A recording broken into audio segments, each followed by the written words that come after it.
안녕하세요. 네, 오늘은 카톡에 있는 기능 중에서 간단하지만 알면 유용하게 사용할 수 있는 몇 가지 기능에 대해 소개하려고 합니다. 첫 번째는 밀어서 답장하기 기능입니다. 이것은 개인 채팅방이나 단체 카톡방에서 상관없이 사용할 수 있습니다. 채팅방을 하나 열어서 확인을 해 보겠습니다. 네, 상록회 단톡방입니다. 여기에 많은 분들이 메시지를 남겼는데요. 이 중에 어떤 특정한 메시지에 답장을 해야 할 때가 있습니다. 우리가 기존에 이럴 때 많이 사용한 방법은 특정 메시지를 길게 꾹 누른 다음에 reply, 답장을 누르는 것이었습니다. 이런 식으로요. 그러면 입력창에 이와 같이 뜨게 되죠. 그런데 이러한 방법은 두 번의 터치를 해야 되죠. 즉, 두 번의 단계를 거쳐야 한다는 말이죠.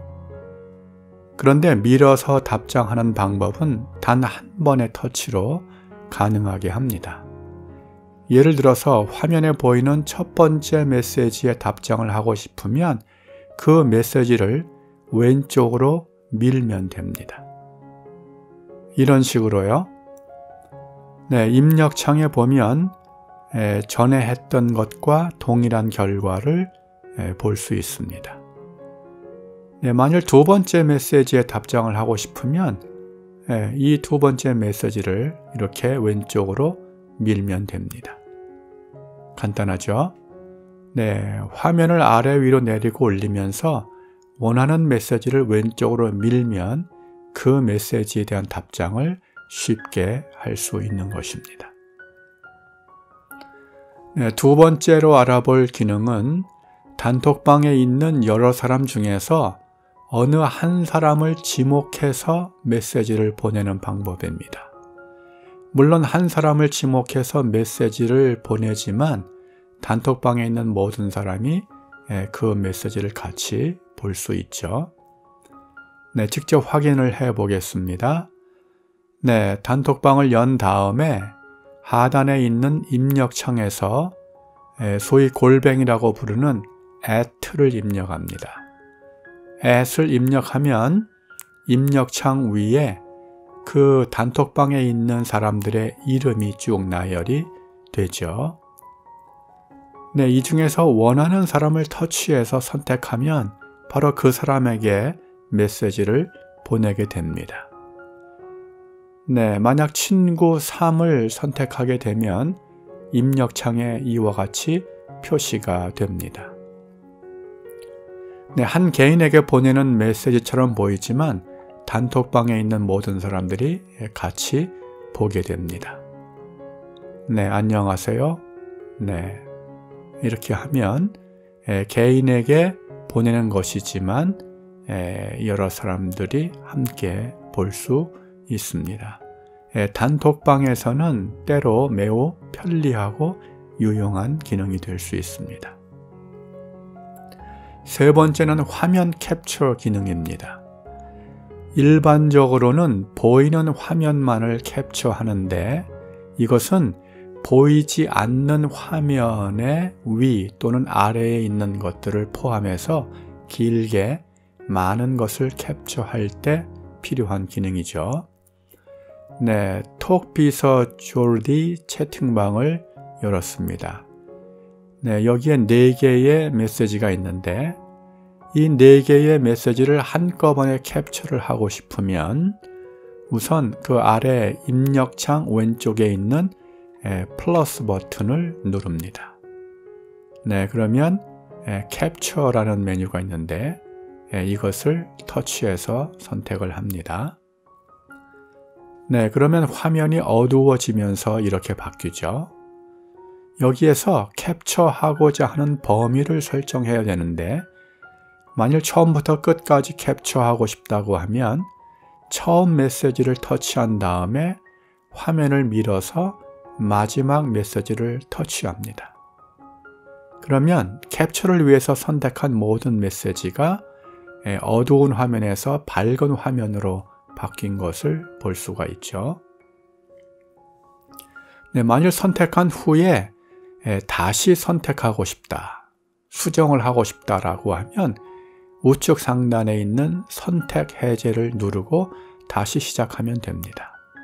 2개만 선택할 수도 있고요. 선택 해제한 다음에 3개를 선택할 수도 있고요. 다시 선택 해제한 다음에 4개를 선택할 수도 있습니다.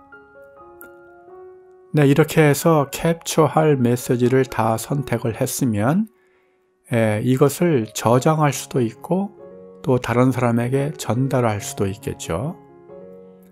네, 입력창 오른쪽에 보면 2가지 옵션이 있는데 화살표가 아래로 향한 것은 아시는 대로 내려받기, 즉 전화기에 저장을 하는 것이고 그 옆에 있는 화살표가 위로 간 것은 전달을 위한 것이죠. 네, 우선 저장을 하기 위해서 화살표가 아래로 향한 버튼을 누릅니다. 그러면 저장이 되어 있는데 이것은 갤러리나 포토에서 확인을 할 수가 있죠. 갤러리로 가서 저장된 것을 연 다음에 화면을 더블 클릭을 하면 화면에 꽉 찬 것을 볼 수가 있고요. 2 손가락으로 화면을 확대 또는 축소해서 볼 수도 있습니다. 물론 이 화면에서 다른 사람에게 전달할 수 있겠죠. 그런데 만약 캡처 후에 저장하지 않고 바로 다른 사람에게 보내고 싶으면 입력창 오른쪽에서 화살표가 위로 향한 버튼을 누르면 되겠죠. 그런데 이 전달 버튼을 누르기 전에 한 가지 고려해야 할 것은 입력창 왼쪽에 있는 프로필 가리기를 사용할 것인가 하는 것입니다. 네, 프로필 가리기를 선택하게 되면 메시지를 보낸 사람의 프로필 사진이 모자이크 처리됩니다. 그리고 프로필 이름이 임의로 바뀌게 되죠. 이렇게 해서 보내면 받는 사람은 메시지는 볼 수 있지만 그 메시지를 누가 썼는지는 알 수 없게 되죠. 메신저를 공개하는 것이 적절치 않을 때 사용하는 방법이 바로 이 프로필 가리기입니다. 네, 프로필 가리기를 눌러보면 이렇게 바뀝니다. 프로필 사진은 모자이크 처리되어서 누군지 확인이 어렵고요. 그 다음에 프로필 이름이 자동적으로 바뀌어서 소위 가명이라고 할 수 있죠. 실제 누구인지 확인이 불가능합니다. 네, 프로필 가리기 기능은 꼭 필요할 때 이와 같이 사용하면 좋을 듯 싶습니다. 네, 오늘은 간단한 카톡의 기능 3가지를 살펴보았습니다. 감사합니다. 다음 시간에 뵙겠습니다.